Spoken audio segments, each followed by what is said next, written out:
U.S. Congresswoman Nancy Mace, a Republican from South Carolina, attended the president's address last night. Joining me right now. Good morning to you. And good morning. Thank you for having me this morning. Absolutely. I want to talk about the GOP official response from Kim Reynolds.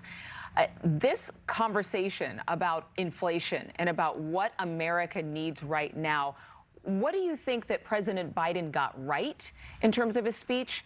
And what is it that we need to see change as a result of perspective, considering the mess that we're in currently in regards to inflation and the economy?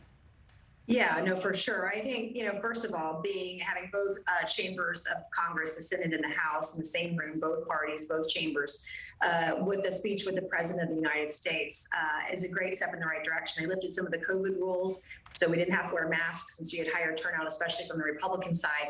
My initial sort of takeaways is everyone, a lot of folks are going to bash what Biden had said last night because we disagree on policy. But, the one thing that I did take away is the optimism that he delivered in his speech. I think it's important, even when we disagree, to recognize that that's a good thing for our country right now.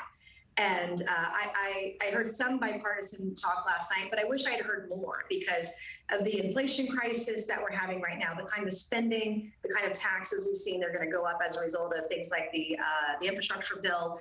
What are the ways that we can work together for the people that elected us to office? Because Americans are hurting.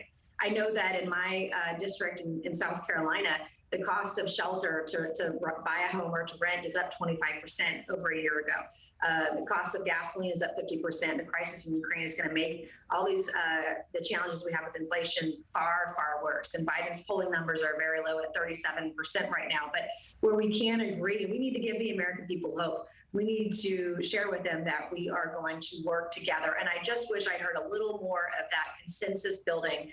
When it comes to inflation, I really didn't get an answer on that because some of the contributing factors to inflation are, number one, all the money that the Federal Reserve prints. Number two, the deficit spending, which, by the way, is not just a Democrat problem. Republicans have been responsible for that for the last several years as well.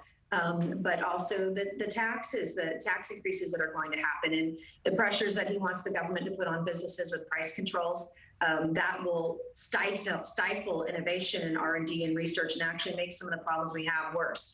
And so I wanted to hear a little bit more about how we could work together to solve the inflation crisis going forward.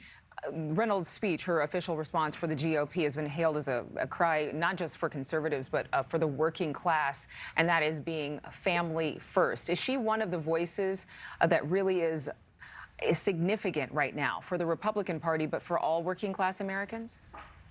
Well, I think as much as Republicans can relate to the working family, the working man and woman. I'm a single working mom, and sometimes we struggle to relate to working families. And I think it's important for us to have strong voices on those issues because those are the families that are hurt the most by inflation.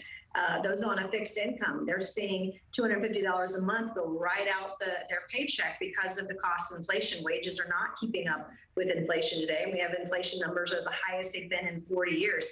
On top of that, we had over 2 million apprehensions at the southern border. And I know President Biden talked about the opioid epidemic, but you can't fix the opioid epidemic if you're not fixing the border. We have so many drugs coming across into our country right now. And so all of these things play together and harm the working family. And those are the kinds of voices that we need to be, and stories we need to be sharing and talking about. Congresswoman Mace, thank you so much for joining us from South Carolina. We appreciate your time. Thank you.